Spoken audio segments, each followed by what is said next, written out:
Sir, हमारे channel में स्वागत है। सर बहुत बहुत शुक्रिया। सर, सबसे पहला सवाल ये है कि आज टिकटॉक को लेकर बहुत से आपके पार्टी पे आरोप लग रहे हैं कि बी टीम के आरोप लग रहे हैं। यहाँ तक कि हमने सुना है कि भाई असद साहब फंड लेकर, खुले अल्फाज में कहे तो पैसे लेकर टिकट देने का काम कर रहे हैं, ऐसे आरोप लग रहे हैं। क्या कहेंगे इसके ऊपर आप? देखो, विरोधियों को और कुछ काम रहा नहीं। एमआईएम की बढ़ती हुई मकबूलियत, एमआईएम की ये ताकत है जो ऐसे गलत घटिया इल्ज़ाम लगाए जा रहे हैं। दूसरी चीज़ ये है कि इससे पहले भी 2014 में इलेक्शन हुए जी, उसके बाद 2019 में इलेक्शन हुए, खासदार साहब के इलेक्शन हुए, उसी के साथ साथ कॉरपोरेशन के इलेक्शन हुए, और हम बिहार गए, हम उत्तर प्रदेश गए, हम दिल्ली गए, हम गुजरात गए, पार्टी के काम से गए। कहीं भी किसी उम्मीदवार ने कभी भी नहीं कहा कि मजलिस इत्तेहादुल में ऐसा कोई काम होता है कि फ़ंड लेके कुछ दिया जाता है जी। तो ये इल्ज़ाम लगाने वाले, देखो, जिनका मकसद पूरा नहीं होता वो इल्ज़ाम लगाएंगे जी। लेकिन ऐसे भी कई लोग हैं, और हम खुद बोल रहे हैं कि 26 कारपोरेटर चुन गए, आप पूछ सकते हैं उनसे। जी। कभी भी ऐसी पार्टी के अंदर कोई बात नहीं हुई, और पार्टी ईमानदारी से लोगों के इश्यूज़ को उठाती है और ईमानदारी से लोगों को इंसाफ दिलाने का काम करती है। तो अब कुछ नहीं मिलेगा तो कोई बी टीम बोलेगा, कोई सी टीम बोलेगा, कोई आरोप लगाएगा, कोई प्रत्यारोप लगाएगा, लेकिन इन बातों में कुछ भी सच्चाई ये नहीं है। अगर मेरा मकसद पूरा नहीं होता तो मैं आपको कुछ भी बोल सकता, ये उसी किस्म की बात है।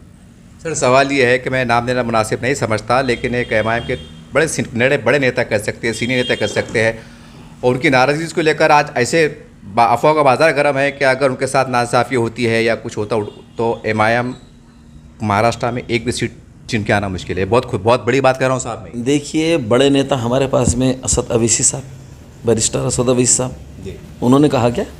नहीं, आप समझ रहे होंगे। बस फिर उन सबसे बड़े वो है हमारे पास। और महाराष्ट्र में हमारे पास इम्तियाज़ जलील साहब, हमने टिकट मांगा, 25 लोगों ने टिकट मांगा। महाराष्ट्र के अंदर से कम 100 के ऊपर लोगों ने फॉर्म लेके गए जी। 100 के ऊपर लोगों ने फॉर्म खरीद के लेके गए हैं जी जी। और वो लोग अपने नॉमिनेशन फॉर्म भरने वाले, और जीत हार के फैसले अल्लाह करता है। मजलिस जो महाराष्ट्र में टिकी हुई है जी, ये सिर्फ काम की बुनियाद पर टिकी हुई है। जी जो हम लोगों के इश्यूज़ को उठाते हैं, जो लोगों के दिलों की तर्जुमानी करते हैं, जी। और अगर कोई राजनेता या कोई मफाद परस्ती में अगर हमारा मफाद पूरा नहीं होता बल्कि हम कुछ भी बात करेंगे तो कोई दम नहीं है इन बातों के अंदर।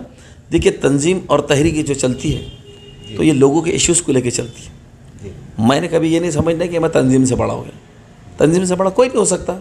उसके मनसब, उसके मंशूर और उसके अज़ाइम और तहरीक बड़ी होती है हमेशा। सर, आजकल ये बात भी बहुत चर्चा में है कि खासदार इम्तियाज़ जलील साहब जो है तो रैली लेके बड़े ज़ोर शोर के साथ हज़ारों की तादाद में बम्बई पहुँचते बचते लाखों की तादाद में वो लोग तब्दील हुए। लेकिन सवाल ये साहब, रिजल्ट क्या आया? आज ये लोग पूछ रहे हैं कि भाई आप बहुत इतना तामझाम हुआ पूरे देश में, यहाँ तक कि नेशनल मीडिया ने उसको नोटिस में लिया, उसके बाद भी फिर रिप्लाई नहीं आता है, तो फिर ऐसे रैली का फायदा? देखिए, जिस किस्म के कलमात महाराष्ट्र गवर्नमेंट की तायद के अंदर दिए जा रहे थे जी, जो मजहबी जज्बातों को मजरूह कर रहे थे, समाजी तौर पे लोगों की दिल आज़ारी कर रहे थे, और सियासी तौर के ऊपर दहशत फैला रहे थे, जी, तो महाराष्ट्र की तमाम माइनॉरिटीज़ यानी कि विशेष करके मुसलमान जी, एहसास कमतरी का शिकार हो गए थे। बराबर है जी। और उस वक्त मुजरिमों को सज़ा दे के उनको जेलों में ठोसने की बात थी, तो वक्त के बैठे हुए तानाशाह उनकी तरफदारियाँ कर रहे थे मुजरिमों की। जी। ऐसे हालात के अंदर औरंगाबाद की सरजमीन से अगर कोई मर्द मुजाहिद उठा तो उस तनहा का नाम है सैयद इम्तियाज़ जलील, जिसने मजहबी जज्बात को सामने रखते हुए जिसने कहा कि 10 बार ठोकर मारता हूँ मैं ओहदों को, पार्लियामेंट की सीट को भी 10 बार ठोकर मारता हूँ, असेंबली की सीट को भी 10 बार ठोकर मारता हूँ, जी। और सीधा गवर्नमेंट से टक्कर ली। महाराष्ट्र के अंदर बातें करने वाले तो बहुत हैं, ज़ाती मफाद के ऊपर उठ के अपने मफाद के लिए ऊंची ऊंची आवाज़ों के अंदर इल्ज़ाम लगाने वाले तो बहुत हैं, लेकिन मर्द मुजाहिद और कौम और मिलत के लिए जोखम लेने वाला, जुर्रतमंदाना कदम उठाने वाला पूरे महाराष्ट्र में एक भी नहीं है सिवाय इम्तियाज़ जलील की। इम्तियाज़ जलील ने वो दिलाराना इक़दाम किया है। बताओ मेरे को, ये हज़ारों की तादाद में जो गाड़ियों का काफिला लेके गए और लाखों लोग सड़क पर उतर गए, क्यों उतरे? कि सबके दिलों को ठेस पहुंची थी, सबकी दिल आज़ारी हुई थी, और उनके दिलों की तर्जुमानी अगर महाराष्ट्र में और पूरे इंडिया में, अगर भारतवर्ष में किसी ने किया तो वाहिद व्यक्तित्व का नाम है और उस शख्सियत का नाम है इम्तियाज़ जलील। आपको मैं और एक बात बता देता हूँ जी, कि इम्तियाज़ जलील साहब ने जो इनकलाबी क़दम उठाया, जो जमहूरी तर्ज अमल के ऊपर अमन और शांति के साथ में जो एहतजाज किया, उसका नतीजा ये निकला कि पूरी महाराष्ट्र की माइनॉरिटीज़, यानी कि बोलो कि हिंदुस्तान की पूरी माइनॉरिटीज़ ऐसा से कमतरी से बाहर निकली। उनको वो क़ुव्वत और ताकत दी कि जमहूरी तर्ज अमल के अंदर भी बहुत बड़ी ताकत है। और आप रिजल्ट की बात कर रहे हैं, अब आचार संहिता लगने वाली है जी, गवर्नमेंट बदलने वाली है जी, रिजल्ट निकलना ही निकलना है इसका।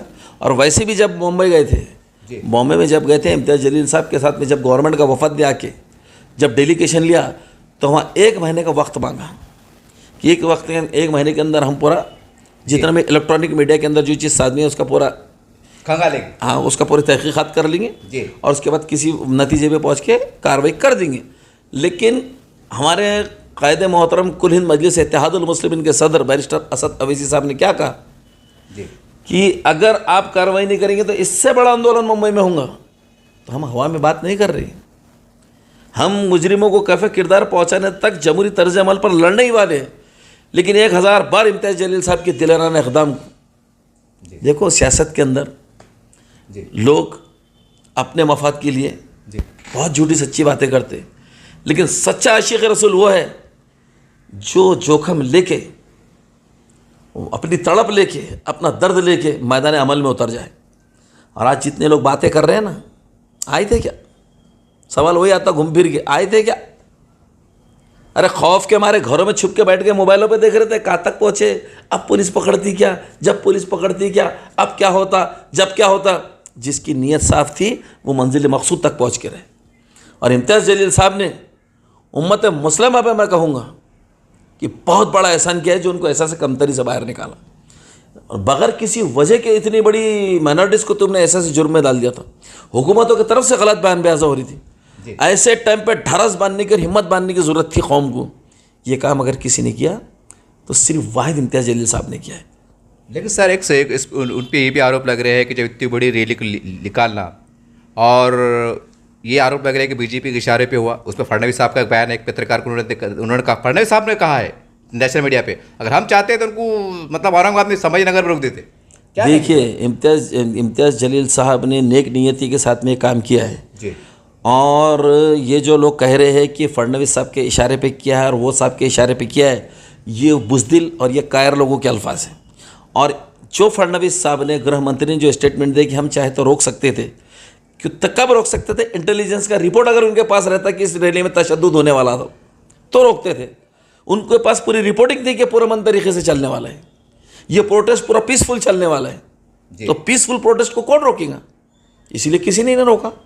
2-3 जगह रोकने की कोशिश की, इम्तियाज़ जलील साहब ने बात करे, लफ्जी बातचीत हुई, उन्होंने बराबर एतराफ़ करे, बताए हर चीज़ को कि भाई हमारा प्रोटेस्ट करने का राइट है, हाँ गलत कुछ करते तो कार्रवाई करो। उसके बावजूद भी फिर भी झूठे मुकदमे में पूना में इसमें दाखिल करने की कोशिश की जा रही इम्तियाज़ जलील के ऊपर। तो देखिए, आपने तो कुछ किए नहीं, तो फिर इतना बड़ा तारीखी काम अगर इम्तियाज़ जलील साहब ने कहा था कि इल्ज़ाम लगा दो कि तो इनके बोलने पे कर रहे, तो उनके बोले, अरे भैया इनके बोलने पे करे तो मेरे बड़े भाई तूने आना था ना, तू भी तो किसी के बोलने पे तातैया करना था, कुछ तो करना था, खाली इल्ज़ाम ही लगाता, खाली इल्ज़ाम ही लगाता क्या? कुछ कौम और मिल्लत के लिए करता क्या? ये बुज़दिला कायरा पुलिस के डर से घरों में छुप के बैठ गए थे, और जब रैली कामयाब हो गई, पीसफुल तरीके से लाखों लोग सड़क पे आ गए, इतनी सी घटना तक नहीं हुई, तो ये बुज़दिला क्या बोलेंगे फिर? ये नहीं अल्फाज बोलेंगे तो और क्या बोलेंगे? इनमें हिम्मत और इतनी जुसरत और इतना ज़र्फ़ तो इनमें है नहीं कि इम्तियाज़ जलील साहब का इस्तकबाल करें। तो उठाओ और 2 आरोप लगा दो। तो ये बुज़दिल कायर लोग हैं, और औरंगाबाद की और महाराष्ट्र की जनता ने ऐसे बुज़दिलों और कायरों को नज़र में रखना, और अगर ये सियासी फ़ायदे और शॉर्टकट रास्ते से उठाने आए तो उनकी सियासी हस्ती मिटा के रख दें। सर अब ये औरंगाबाद की बात कर लेते हैं कि हम देख रहे हैं कि पूर्व के अंदर और मध्य के अंदर जाहिद कुरैशी साहब जो तो वंचित बहुजन अघाड़ी से उम्मीदवार डिक्लेयर हो गए हैं, उनकी तशरीह मुहिम भी शुरू हो गई है, घर घर जाके मुलाकात कर रहे हैं। और जैसे सुनने में आ रहा है, अभी तस्वीर साफ नहीं है कि खासदार साहब इम्तियाज़ जलील साहब जो सेंटर से लड़ने वाले हैं, ऐसा सुनने में आ रहा है। सवाल ये फिर साहब के, आपको नहीं लगता कि ये बहुत ही खतरनाक भिड़त होंगी, मुसलमान के आपस में लड़ेंगे? देखिए, आप इसके अंदर दूसरे उम्मीदवार जो जिनको टिकट मिला, दूसरे उम्मीदवार कौन सी पार्टी से खड़ रहे हैं, हमको उससे कोई लेना देना नहीं। मजलिस इत्तेहादुल मुस्लिमीन अपने काम की बुनियाद पर लड़ती है, मजलिस इत्तेहादुल मुस्लिमीन डेवलपमेंट के ऊपर लड़ती है, और मजलिस इत्तेहादुल मुस्लिमीन लोगों के दिलों की तर्जुमानी करती है। और रही इम्तियाज़ जलील साहब के लड़ने की बात, तो इम्तियाज़ जलील साहब औरंगाबाद से यकीनन लड़ रहे हैं, और कुछ कहाँ से लड़ेंगे नहीं लड़ेंगे वो उनका इख्तियार है, जहाँ से चाहे लड़े, कन्नड़ से भी लड़ सकते हैं, बैजापुर से भी लड़ सकते हैं, कहीं से भी लड़ सकते हैं। और आप जैसा बता रहे कि पहले ऐसा हुआ जी पार्लियामेंट के इलेक्शन में भी, जी पार्लियामेंट के इलेक्शन में आप याद करके देख लीजिए किसको कितने वोट मिले। मुस्लिम वोट, माइनॉरिटीज़ वोट बहुत अच्छी तरीके से बेदार और जागरूक है। उनको मालूम है कि उनके दिलों की तर्जमानी कौन कर रहा है, उनको मालूम है कि उनके दिलों में के धड़कते हुए सवालात कौन उठा रहा है, उनको मालूम है कि सड़क पर उतर के कौन लड़ता है, उनको मालूम है कि एहतजाज कौन करता है, उनको मालूम है कि प्रोटेस्ट कौन करता है। हम 5 साल को 5 साल के फॉर्म नहीं भरते जी, सिर्फ 5 साल को 5 साल के इलेक्शन के फॉर्म नहीं भरते, हम लोगों के दिलों की तर्जुमानी करते हैं और लोगों के बीच में रहते हैं, उनके लिए आंदोलन करते हैं, तब मैदान अमल में उतरते। और कौन खड़े रह रहा है, किसको क्या टिकट मिला है, ये वक्त बता देगा। तुमसे हमसे बहुत अच्छे तरीके से सियासी तौर पर इस शहर की जनता बेदार हो चुकी है, सब कुछ समझ रहा है कौन किसको किस मकसद से छोड़ रहा है, किस मकसद से टिकट दिया जा रहा है और किसको नुकसान पहुंचाने की कोशिश की जा रही है। बड़ा सीधा सवाल है मेरा आपसे सर। एक सीधा सवाल है, हाँ बोलिए बोलिए। और बड़ा आसान सवाल है। जी वंचित बहुजन अघाड़ी जी बराबर है, जी आज उन्होंने मुस्लिम कैंडिडेट दे दिए, दिए बहुत अच्छी बात है, उनको हक इख्तियार है देने का, जी जो उनके उम्मीदवार पे उतरेंगे उनको टिकट देंगे। जी पिछले इलेक्शन में वंचित बहुजन अघाड़ी के उम्मीदवार हमारे भुईगढ़ साहब थे, जी उनको 28 से 29 हज़ार वोट मिले थे। जी इस इलेक्शन के अंदर दलित समाज की मैं कहूँगा कि इनकी 35,000 के लगभग वोटिंग होने वाली, जी बराबर है। बराबर। आप मेरे को बताइए कि अभी जो उम्मीदवार वंचित बहुजन अघाड़ी ने दी है, जी ये 35,000 में से दलित समाज के कितने वोट मिलने वाले हैं?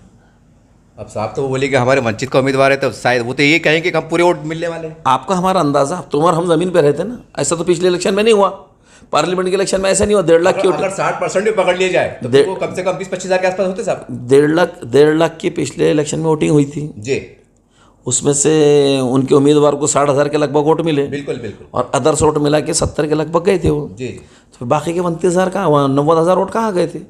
जहाँ वो 90,000 वोट गए थे वहीं ये वोट जाने वाले। अब की बारी में भी क्यों नहीं होगा? कहाँ हुआ पिछले टाइम? मेरे को बताइए आपके समाज कहाँ वोट दे रहा है?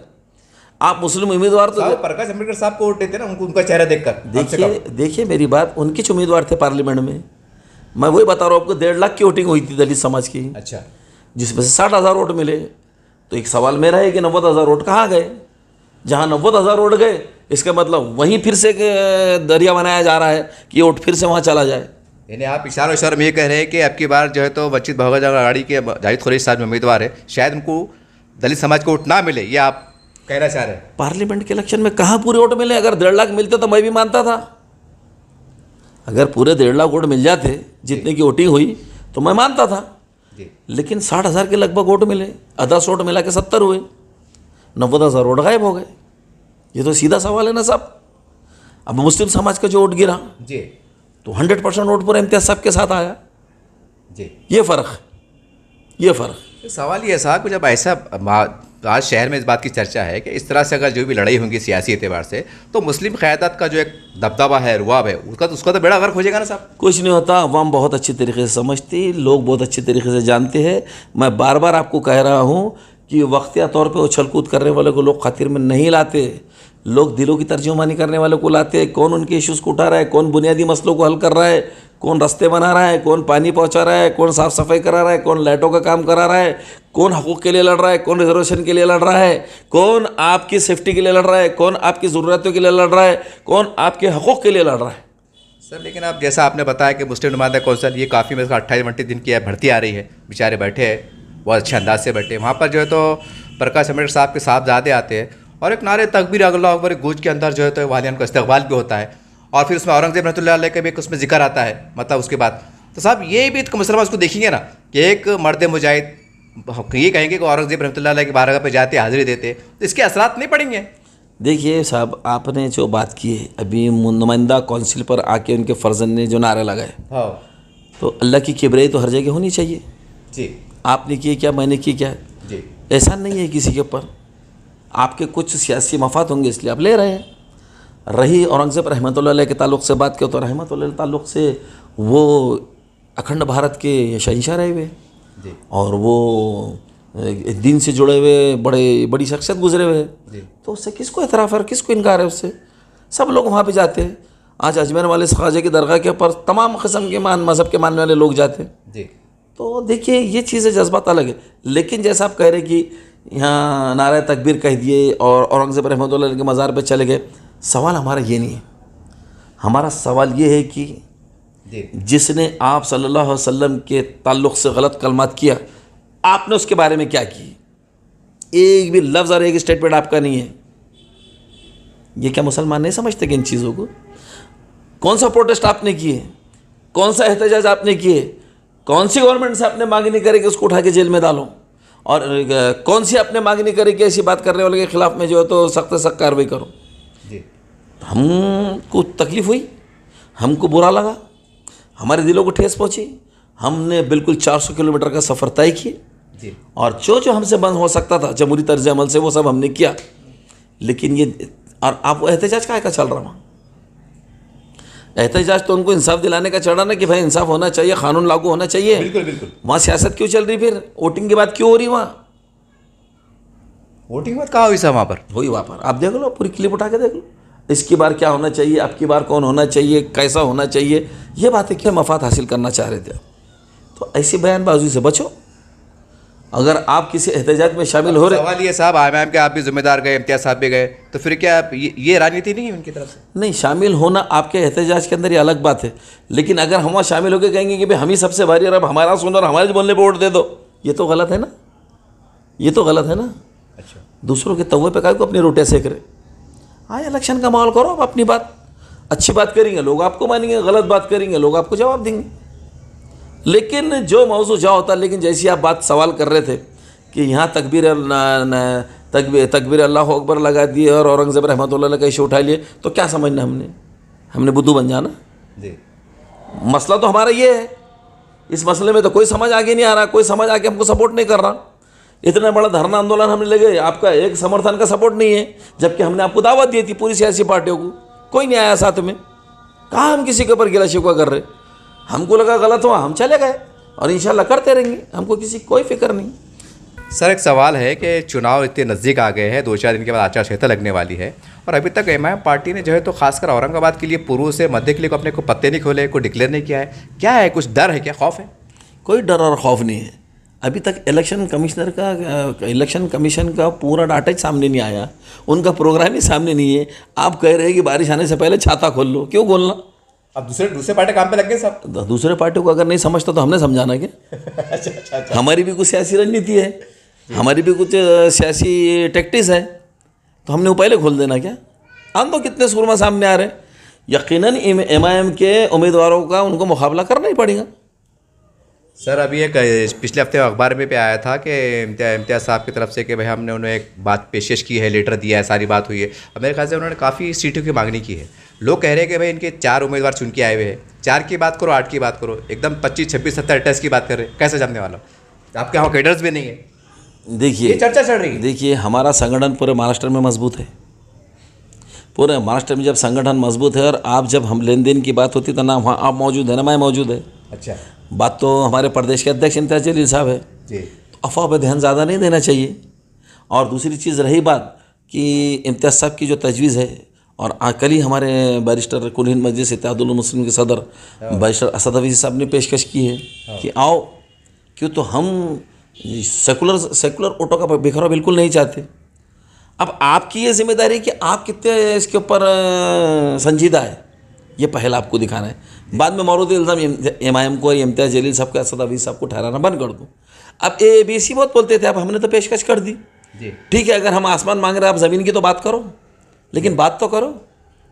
अगर वाकई में आप संजीदा है, सियासी तौर पर मुसलमानों को उनका हक़ देना चाहते हैं, अगर आप सियासी तौर पर वाकई में सेकुलर वोटों को एकजा करना चाहते हैं, तो फिर आपको बैर किस बात का खौफ? तो उनको कौन सा खाया जा रहा है ये पूछिए आप उनसे।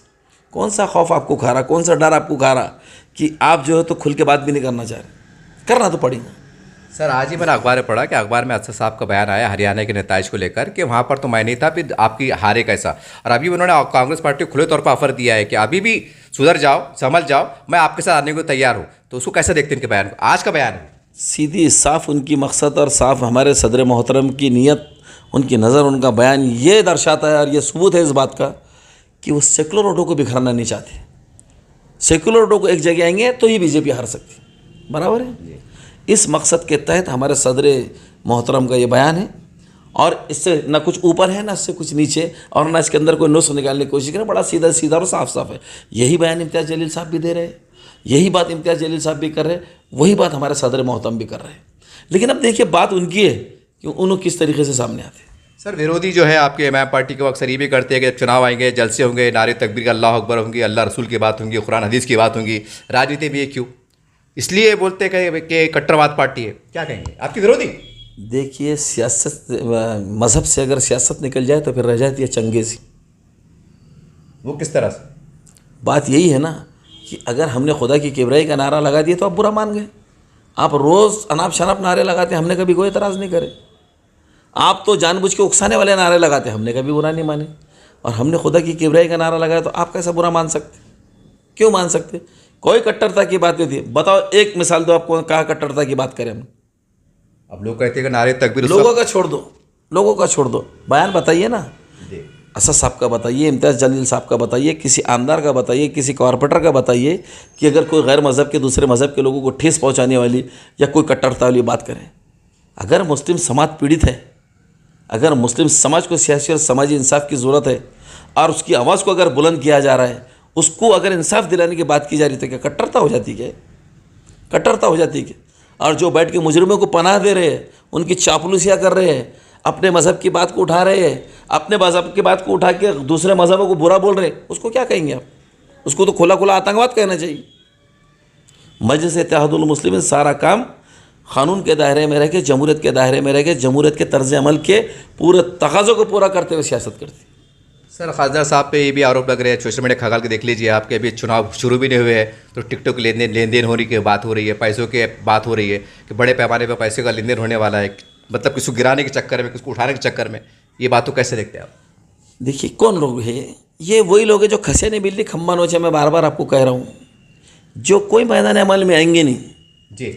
औरंगाबाद संभाजी नगर का इतना बड़ा आंदोलन चलेगा उसमें आएंगे नहीं, उसके नाम पे इतना बड़ा जुलूस जलसा निकलेगा उस पर आएंगे नहीं, पानी के लिए धरना आंदोलन चढ़ेगा उसके लिए आएंगे नहीं, रिजर्वेशन के लिए धरना आंदोलन चलेगा उस पर आएंगे नहीं, महिलाओं की सुरक्षा के लिए धरना आंदोलन चढ़ेगा उस पर आएंगे नहीं, घर की 4 दीवार में अपने बाल बच्चों को लेकर बैठेंगे, 200 रुपये का रिचार्ज मारेंगे और फका फक कुछ भी फेंकते बैठे रहेंगे। ऐसे लोगों का सवाल काहे को लाते हैं? मैदान अमल में कोई अगर पार्लियामेंटन है या कोई वाकई में पॉलिटिशियन है और उसका अगर सवाल सही है तो उसका जवाब भी देंगे। अब ये बेतुके सवाल जिनको नो कॉलेज नो नॉलेज, अच्छा, या ऐसे लोगों के सवाल है, क्या जवाब देंगे? सर एक बात ये भी बहुत गर्दिश कर रही है कि काफ़ी हमारा शहर में विकास के काम चल रहे हैं, जिसके अंदर जो महानगर पालिका की ओर से स्मार्ट सिटी फंड से पैसा आया है, रोड चल रहे हैं।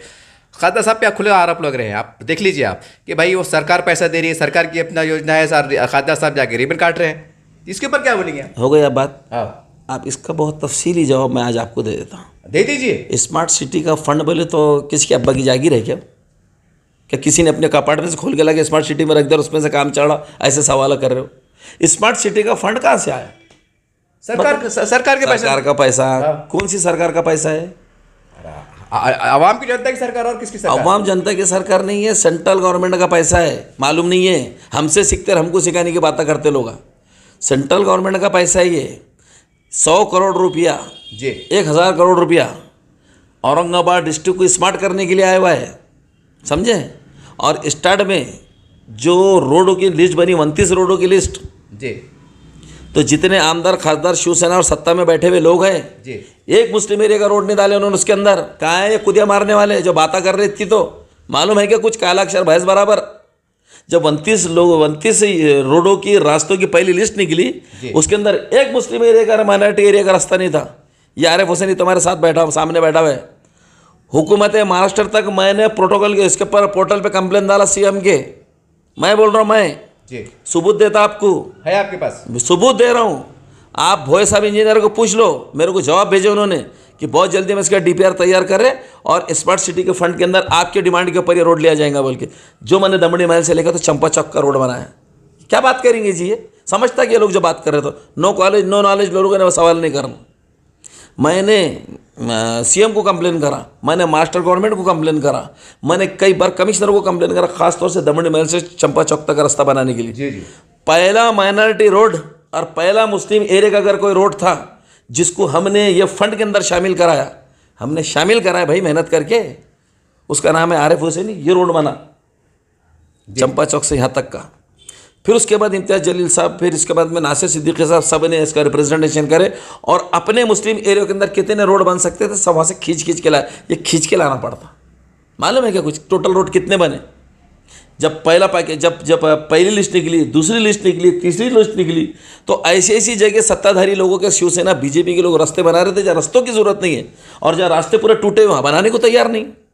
इसके लिए लड़े हमने, इसलिए हम जाके वहाँ खड़े भी रहते, हम वहाँ रिबिन भी काटते, हम वहाँ दंदनाते भी फिरते, इसलिए कि हमने मेहनत करे हुए, हमने लोगों को राहत दिलाने का काम करे, हमने लोगों के रास्ते दुरुस्त करने का काम करे। वो आरोप ये है साहब कि जब खाद्दा साहब की निधि से उनके फंड से काम नहीं हुआ, सरकार का है, तो फिर आप ये बोलिए ना सरकार का है, सरकार ने लेगी, ऐसा आरोप लगते हैं। अरे भाई मेरी बात सुनिए, फिर प्रदीप जायसवाल साहब का क्या इनॉग्रेशन कर रहे? बताइए मेरे को। अतुल सावे साहब उनके एरिया में क्या के वहाँ तो मुंह बंद हो जाता है ये लोगों का, ये एजेंटों का मुंह बंद हो जाता।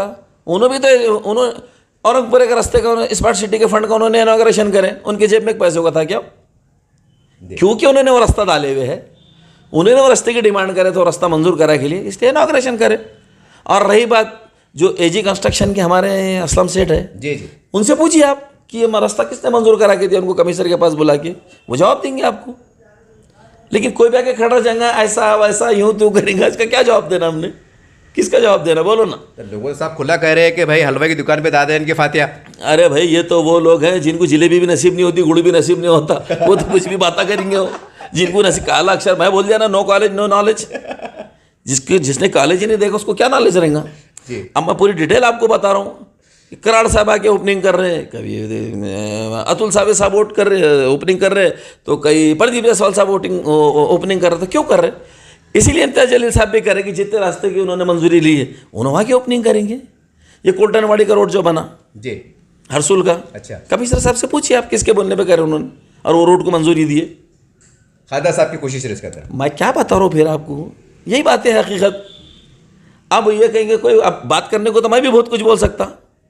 अब जिनको सियासत में जिंदा रहना इनको पूछता ही नहीं, तो वो इम्तियाज़ साहब का नाम लेते, इमाम का नाम लेते। क्यों? तो इनका नाम नहीं लेंगे तो उनको पूछ रहा कौन? कोई चाय भी नहीं पिलाएंगा उनको। तो बेचारे अपने आप को जिंदा रखने के लिए कुछ भी बेतुके सवाल करते रहते। लेकिन ये हकीकत मैंने आपको बता दिया कि स्मार्ट सिटी का फंड बोले तो आसमान पे से नहीं उतरता हो। 1000 करोड़ रुपए आया था, सुन लो कान खोल के, मालूम नहीं खाली स्मार्ट सिटी कूदिया मार ले रहे, मालूम है क्या कुछ? 1000 करोड़ रुपया पूरे औरंगाबाद शहर को डेवलप करने के लिए आया। सुन लीजिए, अच्छा। जिसमें स्कूलों को भी स्मार्ट बनाया गया जी, जिसके अंदर जू भी बनाया जा रहा है जी, जिसके अंदर रास्तों की दुरुस्ती की जा रही है। ये 1000 करोड़ रुपए के अंदर सारे काम किए जा रहे हैं। 1.3 के अंदर MSCB के भी काम होना। मालूमात है क्या कुछ? सब गाजर मालूमात केंद्र में तो केंद्र में बीजेपी सरकार है ना, वो तो फंड उनका आ रहा है फिर। देखिए नरेंद्र मोदी साहब जब प्रधानमंत्री बने थे जी, तो पूरे हिंदुस्तान के अंदर 100 सीटों को स्मार्ट बनाने का उन्होंने लक्ष्य लिया था। जी, किन्होंने लिया था? मोदी जी। हाँ। अब डिस्ट्रिक्ट कितने हैं पूछो ये सवाल इनसे। अभी मैं तो बहुत सवाल करने वाला हूँ। अब ये जीतते हुए कूद रहे नहीं है, ऐसा लेने वाला उनको आड़े हाथों से मैं, तो ये मालूमात नहीं है। अब मेरी मालूमात लेंगे, अब इसके ऊपर ही शुरू हो जाएगा अलिफ बे ते से। तो पूरे हिंदुस्तान से 100 सीटों को स्मार्ट बनाने का बेड़ा उन्होंने लिया था। 100 जिलों को, मतलब 100 जिलों डिस्ट्रिक्ट, को, हाँ। 100 डिस्ट्रिक्ट को। जी, जी। उसके अंदर औरंगाबाद था। अच्छा, अब उसके अंदर औरंगाबाद जो था, तो अब कुछ लोग कहते हैं कि भाई वो खैरे साहब ने लाया था, ये तो दाड़ा साहब ने लाए थे, अभी पुरानों के भी नाम आते। जी, लेकिन सेंट्रल गवर्नमेंट की तजवीज़ थी और मोदी साहब ने तय करा तो उनके जेब से नहीं करे। जी, जो तुम्हारा हमारा पैसा जाता सेंट्रल, आप पूरा टैक्स भरते, मैं पूरा टैक्स भरता, सब लोग अपना टैक्स भरते, ये टैक्स के पैसे हम सेंट्रल गवर्नमेंट को भी पेट्रोल के नाम है, पेट्रोल के आधार पर टैक्स भरते। ऐसे कई चीज़ें जैसे हमारा टैक्स को पैसा जाता। जी, जी, आपने वो 1000 करोड़ रुपया भेजा, लेकिन यहाँ पर बैठे हुए ऑफिसर जी, ये सिर्फ ठहराविक एरिया के अंदर रास्ते बनाने का काम कर रहे थे। मतलब तासुब परस्ती कर रहे थे। उनसे लड़के, उनसे डट के, उनसे छीन के रास्ते हमने लाए हुए। इसलिए हम बड़ी शान से जाते। आप दादा की फातिहा बोलो, आपके अम्मा की फातिहा बोलो, कि आपके अब्बा की फातिहा बोलो, लेकिन मीठा तो हम ही खाएंगे। मीठा तो हम ही खाएंगे। तो साहब अकेले कहीं खिलेंगे भी? अरे भाई जब हमने मेहनत करके लेके आए तो खाएंगे हम। आप देख के तरसो, आपके हिस्से में तरस ना आए तरस ना 4 दाने मिलेंगे कि नहीं आप लोगों? नहीं मेरे तो कहाँ से मिलेंगे, उनको तो बेचारों को झोटा भी नहीं मिलेगा। ऐसा एक फिर राजनीति पे आ जाते हैं। आखिर सवाल ये कि साहब औरंगाबाद के अंदर, मैं एहतियातन नाम नहीं ले रहा हूँ क्योंकि एक गलत फहमी फैल जाती है, औरंगाबाद के अंदर ऐसा देखने में आ रहा है कि अगर कुछ उलट फेर हो सकता है तो इमाम को बहुत बड़ा खतरा हो सकता है। और इम्तियाज़ साहब जो खड़े रहने वाले हैं, चाहे पूर्व से सुनने में आ रहा है, कभी सेल्टर सुनने में आ रहा है, ये तो हमें भी पता नहीं है, लेकिन अफवाह का बाजार गर्म है और इम्तियाज़ साहब को आपकी बार बहुत ज़्यादा ख़तरे में दिखाई दे रहे हैं। देखिए, इम्तियाज़ जलील साहब कोई ख़तरे में नहीं है। इम्तियाज़ जलील साहब को कोई खौफ नहीं है। खौफ उन लोगों को है जिनके मकसद पूरे नहीं हो रहे और जो ऐसे बयानबाजियाँ दे रहे हैं। आशिक़ रसूल बोल के जी, अगर पूरे महाराष्ट्र से कोई शख्सियत सामने उतरी है, सामने उभरी है, उस शख्सियत का नाम है सैयद इम्तियाज़ जलील। राम मंदिर के इश्यूज़ के टाइम पर बड़ी तबाही से अगर बचाने के लिए कौम और मिलत को कोई सामने आया है तो उस शख्सियत का नाम है इम्तियाज़ जलील। फिर आशिक़ रसूल बन के गुस्ताख़ रसूल को, उस हर्राफा को इस मुक़द्दस सरज़मीन से पैर रखने से वापस पलटा के हगालने वाला उस शख्सियत का नाम, तस्लीमा नसरीन को, उस शख्सियत का नाम अगर है तो वह है इम्तियाज़ जलील। और मुसलमानों को रिजर्वेशन मिले, औरंगाबाद से लेकर तो मुंबई तक अगर कोई रैली लेके और आंदोलन किसी ने छेड़ा तो उस शख्सियत का नाम है इम्तियाज़ जलील। अगर हम माइनॉरिटीज़ के दबे हुए कुचले हुए लोगों की, माइनॉरिटीज़ की और मुसलमानों की, दलितों की, पिछड़ों की धंगर समझ के अगर बात उठा रहे, कौन सा गुनाह कर रहे हैं? तो किसके सीनों पे सांप लौट रहे? और जिनके सीने पर सांप लौट रहे, 150 छोटों को तरस जाएंगे। जो आशिक़ रसूल, सच्चा आशिक़ रसूल है, जो वाकई में मुसलमानों के दिलों की तर्जुमानी कर रहा है इम्तियाज़ जलील साहब, मेरे को बताओ ऐसा कौन सा मुसलमान होगा जो उनसे बैर करेगा? कौन सा मुसलमान होंगे जो एक वोट उनके हक़ में नहीं डालेंगे? और क्यों नहीं डालेंगे? और जितने लोग इल्ज़ाम लगा रहे हैं, इनका अमल क्या है बताइए ना। ये तो मैदान अमल में आपके सामने, एक बार नहीं, दो बार, 2 बार नहीं, 10 बार। हर बार जब भी आजमाइश का दौर आया तो सबसे सामने मर्द मुजाहिद बोल के अगर कोई सामने आए तो इम्तियाज़ जलील साहब आए, और लोगों ने उनकी क़यादत के ऊपर एतमाद करके हज़ारों लाखों लोग उनके पीछे आए। दूसरे खाने खिला के पैसे दे के लाए तो लोग नहीं आते। क्या वजह है इम्तियाज़ जलील साहब के बुलाने पे आ रहे? लोगों को अपना जहन, अपना दिमाग नहीं है क्या? मालूम है कि सच की लड़ाई लड़ रहे हैं, मालूम है कि इम्तियाज़ जलील साहब हक़ की लड़ाई लड़ रहे हैं, मालूम है कि दिलों की तर्जुमानी कर रहे हैं, मालूम है कि हक़ और इंसाफ की लड़ाई लड़ रहे हैं, मालूम है कि इससे कौम को और मिल्लत को राहत मिलने वाली है, इसलिए लोग आके जुड़ते। वरना हमने देखे कि लोग पानी की बोतल, खाने की बोतल और 500 की नोट के साथ भी नहीं आते। लोग देख रहे होंगे आप, खाने का नाम लेके बुला रहे भी तो नहीं आ रहे, लोग सर दावत रख के बुला रहे भी तो नहीं आ रहे, पैसे दे रहे भी तो नहीं आ रहे। एक सवाल मैं और मैं इशारों में ले रहा हूँ, अगर बहुत बड़ी बगावत हो जाती है कैसे रोक पाएंगे फिर आप? कहाँ बगावत है? देखिए, तंजीम से बड़ा कोई सूरमा नहीं है, मजलिस से बड़ा कोई सूरमा नहीं है। अगर कोई बागी बनने को जाएगा तो ज़िंदगी भर कमरे में बैठ के रोएंगा कि मैंने कौन सी बड़ी गलती कर दिया, फाश बोल के। किसी को ये गलतफहमी नहीं होना चाहिए कि मैं तंजीम और तहरीक से बड़ा हो गया बोल के। और जिस दिन किसी को गलतफहमी हो जाएंगे, चाहे मैं रहो या आप रहो, कि मैं तंजीम से और तहरीक से बड़ा है, मेरी नज़र में वो सिफर है, 0 है। फिर भी सर आने वाले वक्तों के अंदर कोई एक पैगाम, ऐसा पैगाम क्योंकि लोग चाह है साहब कि इत्तेहाद हो जाए, आपस में कपड़े ना फटे, उसके लिए कोई आपकी तरफ से कुछ? देखिए, मैं कुछ ख़ास तौर से शहर औरंगाबाद के और महाराष्ट्र के मुसलमानों से ख़ास तौर से अपील करूँगा कि ये वक्त आपके इम्तिहान का वक्त है। लोग आपको देख रहे हैं कि आप क्या सियासी फैसला करने वाले, लोग ये देख रहे हैं कि आप कैसे रहनुमाओं के पीछे खड़े रहने वाले, और बनावटी बातों में किसी की मत आओ, और ज़ाती मफाद परस्तों के पीछे तो ख़तई मत जाओ। जो वक्त तौर पर आते हैं, 5 साल को 5 साल अपनी सौदेबाजी करते और कौम और मिलत को किस्मत के हवाले छोड़ के चल जाते। खुदा ना ऐसे लोगों से परहेज़ करो और सियासी इत्तेहाद को मजबूती से थामे रखो। और मैं औरंगाबाद के शहर की अवाम को 10-10 बार उनका शुक्रिया अदा करूँगा कि पार्लियामेंट के इलेक्शन के अंदर पूरे इत्तेहाद के साथ में, इत्तेहाद बिखरा ही नहीं, पूरे इत्तेहाद के साथ में वोट दिया मजलिस इत्तेहादुल मुस्लिमीन के हक़ में। और इंशाअल्लाह इस असेंबली इलेक्शन में भी आप देख लेंगे, बड़ी मुश्किल से 150 वोट भी नहीं फूटेंगे, पूरे वोट मजलिस इत्तेहादुल मुस्लिमीन की तरफ आएंगे। सर एक ये अभी जैसा आसद साहब का बयान आया था कि मैं महाविकास आघाड़ी के साथ जाने को तैयार है साहब, अगर उन्होंने बोलेगा कम सीट लो, कोई बात होती है ना, तो फिर आप जाने को तैयार हैं? वो तय हमारे इम्तियाज़ जलील साहब बैठ के करेंगे, हमारे रियासती सदर इम्तियाज़ जलील साहब करेंगे। कहाँ ज़रूर वक्त है, आपकी क्या सोच है? नहीं, मेरी सोच थोड़ी है, लेकिन फैसला मैं नहीं कर सकता ना। मेरी सोच तो बिल्कुल अच्छी पहल करे हुए होना चाहिए, सेकुलर वोट एक जगह आना चाहिए, उसकी पहल हमारे इम्तियाज़ जलील साहब और हमारे सदर मोहतरम कर भी रहे हैं। देखिए, बात क्या है मालूम क्या कि आप दिखा रहे कि आप भी बात कर रहे बल्कि, लेकिन आप उतनी संजीदगी नहीं दिखा रहे।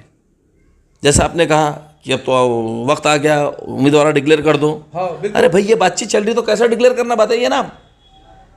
तो कांग्रेस हो गई, राष्ट्रवादी कांग्रेस हो गई, आघाड़ी, इंडिया अलायंस जितना भी है, इनकी भी ये ज़रूरत है कि अगर आप वाकई में 13% से 14% मुसलमान महाराष्ट्र के अंदर है। जी अगर आपको ये समाज साथ में चाहिए, समाज को वोट चाहिए, दलित समाज भी है महाराष्ट्र के अंदर, जी ये सेकुलर वोटों को आपको यकजा करना पड़ेगा। आप किसी भ्रम में मत रहो कि आप सूरमा और तीस मारा खाए सियासत के अंदर। आपको सारे समाजों को इंसाफ से ऐसे देना पड़ेगा और बिल्कुल सम्मान के साथ में सबसे बात करना पड़ेगी, बाइज्जत तरीके से एहतराम के साथ में बात करना पड़ेगी और सारी सीटों का अध्ययन करना पड़ेगा। कोई जिद हटदर्मी इसमें होने वाली नहीं। हमारी खुद पहल है कि फाशिस्ट ताकतें रुक जाए, जो कम्युनल ताकतें हैं वो सत्ता में आने से रुक जाए, तो हम अपना दामन कितना भी छोटा कर सकते हैं। लेकिन हाँ कर सकते, कंप्रोमाइज करेंगे मतलब। इंशाल्लाह क्यों नहीं होगा, लेकिन आप फराक दिली का मुजाहरा तो करो, एक कदम बढ़ा के तो बताओ। साहब औरंगाबाद में राष्ट्रवादी की, शिवसेना के, कांग्रेस के नेता है, मैं खुल के करूँ और आपके बड़े ताल्लुक अच्छे, ये हफ्ते में बातचीत हुई क्या है साहब? आप बहुत वक्त नहीं करीब आ गया। नहीं, जो हमारे मुलाकाती लोग हैं वो ये फैसले नहीं कर सकते। नहीं कब से बातचीत हुई? बातचीत होती बिल्कुल। कल ही हमारे उनका नजरिया क्या है? कल ही यूसुफ साहब हमारे कांग्रेस के लीडर मिले थे, कल ही हमारी उनसे बातचीत हुई। उनका भी नजरिया है जी होना हाँ, चाहिए। हमारे ये इनके अजीम इनकलाब साहब का इंतकाल हुआ मौता में, मौता के बाद हमारी उनसे बातचीत हुई। अच्छा। तो उन्होंने बोला बातचीत अच्छे मौसम में चल रही है, हो सकता कुछ ना कुछ नतीजा निकल जाएंगे। तो ऐसे रुझानात मिलते हैं। मतलब वो भी चाह रहे कि हो जाना। हाँ हाँ बिल्कुल चाह रहे, बिल्कुल चाह रहे।